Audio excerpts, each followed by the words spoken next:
Swastiastu.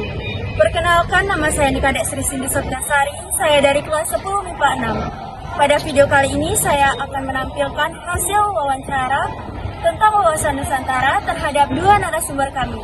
Baik, mari saja kita saksikan videonya.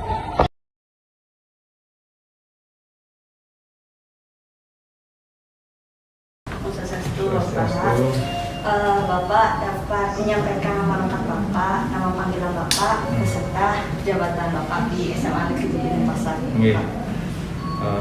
Perkenalkan, nama Bapak Kode Gede Anom Wiratmaja.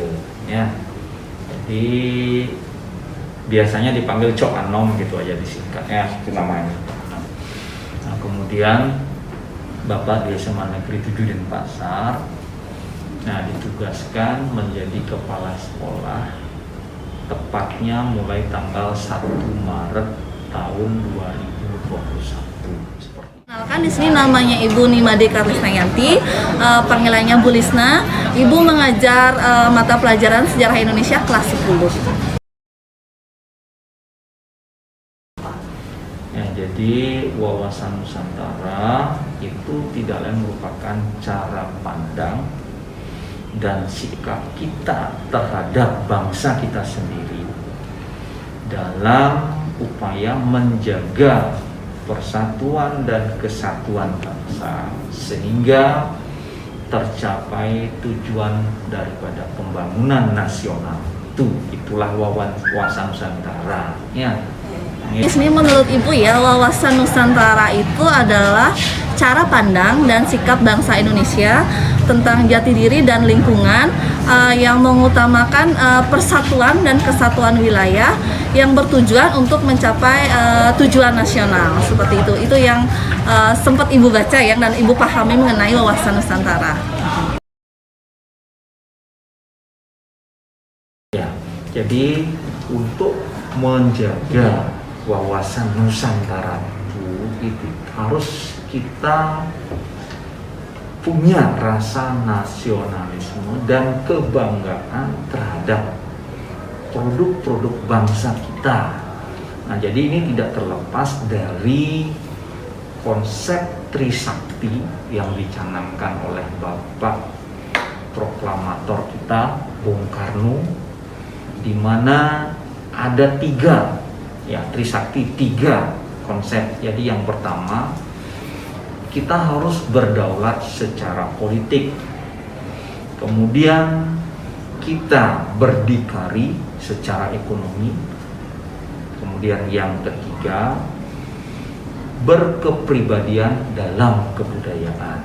Jadi dengan tiga konsep Trisakti ini, maka wawasan Nusantara itu Bapak meyakini kita akan memiliki wawasan Nusantara yang baik. Nah, jadi yang pertama terkait dengan berdaulat secara politik, berarti kita dalam pergaulan bangsa-bangsa di dunia, kita tidak memihak kepada salah satu blok kekuatan di dunia ini, yaitu NATO maupun Fakta Warsawa kemarin itu ya.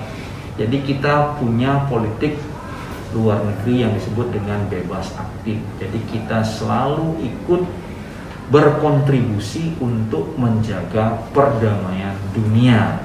Nah, begitupun implementasinya bagi kalian siswa. Jadi ketika kalian berorganisasi, bagaimana kalian menempatkan diri kalian sehingga bisa mewujudkan kedamaian itu. Kemudian yang kedua, konsep yang berdikari secara ekonomi, berarti kita sebagai bangsa yang besar yang punya kekayaan alam yang luar biasa, sumber daya yang begitu banyaknya. Nah, jadi bagaimana kita ke depannya itu bisa mengoptimalkan sumber daya yang kita miliki sehingga kita tidak bergantung kepada negara lain yang mudah membuat perekonomian kita kacau. Jadi kita tidak boleh tergantung dengan bangsa lain.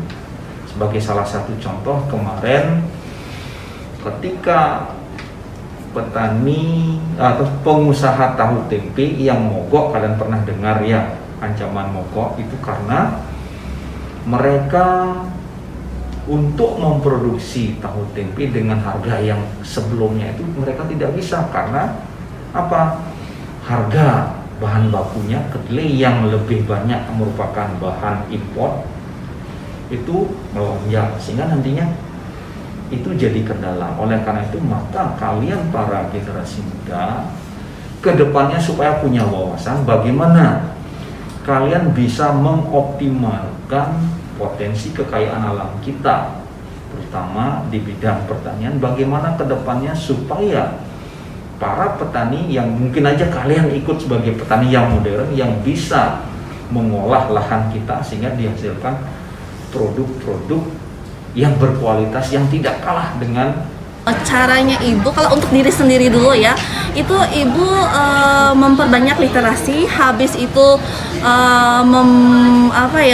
lebih mengenal mengenai budaya-budaya di Indonesia, habis itu pulau-pulaunya kan. Kalau wawasan Nusantara tuh bagaimana kita tahu Indonesia tuh seperti apa kayak gitu. Jadi selain itu juga ibu mengetahui wawasan Nusantara tuh dari beberapa artikel yang ibu baca dan konten-konten yang ada di Instagram seperti itu. Nah,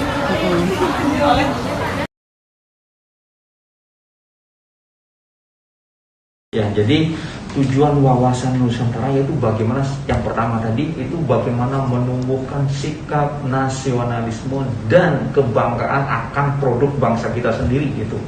Ya, itu utama sekali. Jadi kalau kita sudah punya nasionalisme yang tinggi, jadi bangsa kita punya nasionalisme yang tinggi, maka kita pasti akan selalu menempatkan kepentingan nasional di atas kepentingan yang lainnya, nasionalisme. Ya, kemudian dengan bangga akan produk sendiri, maka kalian akan selalu menggunakan apa yang menjadi produk bangsa kita sendiri sehingga devisanya tidak dibawa keluar gitu. Sehingga nantinya kekayaan itu beredar di wilayah kita saja, sehingga kemakmuran, kesejahteraan sesuai dengan cita-cita pembangunan nasional itu akan bisa terwujud.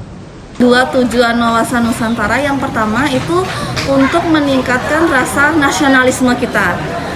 Jadi kalau kita tahu Indonesia itu seperti apa, kita pasti akan lebih mencintai Indonesia seperti itu. Nah, dan yang kedua itu untuk memperkuat rasa persatuan dan kesatuan. Jadi kalau kita sudah tahu Indonesia tuh batasnya dari mana aja. Jadi itu untuk memperkuat rasa persatuan dan kesatuan baik pemimpin Indonesia, warga negara dan generasi mudanya kita kayak itu. Nah, Itulah hasil penampilan dari wawancara kami. Terima kasih atas narasumber untuk diwawancara. Mohon maaf bila ada kesalahan kata. Saya tutup dengan para Santi. Om Santi Santi Santi Om.